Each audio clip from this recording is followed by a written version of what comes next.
बुद्ध भगवान एक गांव में उपदेश दे रहे थे। उन्होंने कहा कि हर किसी को धरती माता की तरह सहनशील तथा क्षमाशील होना चाहिए।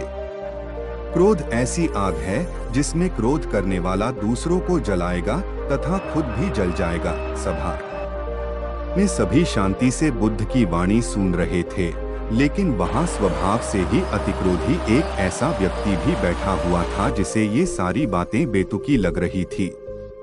वह कुछ देर ये सब सुनता रहा, फिर अचानक ही आग बबूला होकर बोलने लगा, तुम पाखंडी हो।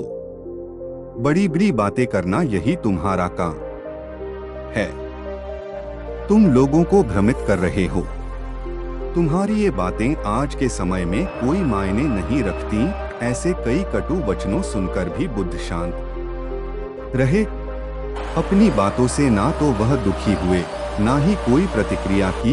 यह देखकर वह व्यक्ति और भी क्रोधित हो गया और उसने बुद्ध के मुंह पर थूककर वहां से चला गया।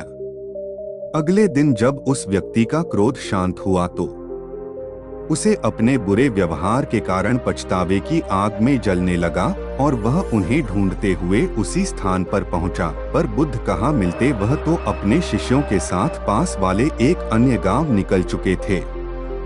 व्यक्ति ने बुद्ध के बारे में लोगों से पूछा और ढूंढते ढूंढते जहां बुद्ध प्रवचन दे रहे थे वहां पहुंच गया।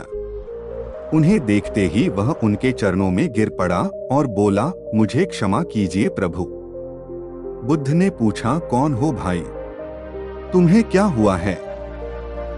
क्यों क्षमा मांग रहे हो? उसने कहा, क्या आप भूल गए?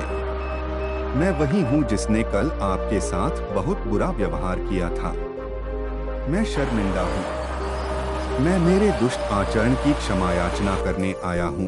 भगवान बुद्ध ने प्रेम पूर्वक कहा, बीता हुआ कल तो मैं वही छोड़कर आया गया और तुम अभी भी वही अटके हुए हो। तुम्हें अपनी गलती का आभास हो गया। तुमने पश्चाताप कर लिया। तुम निर्मल हो चुके हो। अब तुम आज में प्रवेश करो। बुरी बातें तथा बुरी घटनाएं याद करते रहने से वर्तमान और भविष्य दोनों बिगड़ते जाते हैं। बीते हुए कल के कारण आज को मत बिगाड़ो। उस व्यक्ति का सारा बोझ उतर गया। उसने भगवान बुद्ध के चरणों में पड़कर क्रोध त्याग का तथा क्षमाशीलता का संकल्प लिया। बुद्ध ने उसके मस्तिष्क पर आशीष का हाथ रखा। उस दिन से उसमें परिवर्तन आ गया और उसके जीवन में सत्य, प्रेम व करुणा की धारा बहने लगी।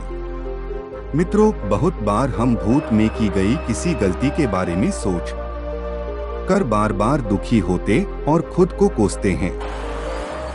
हमें ऐसा कभी नहीं करना चाहिए। गलती का बोध हो जाने पर हमें उसे कभी ना दोहराने का संकल्प लेना चाहिए और एक नई ऊर्जा के साथ वर्तमान को सुदृढ़ बनाना चाहिए।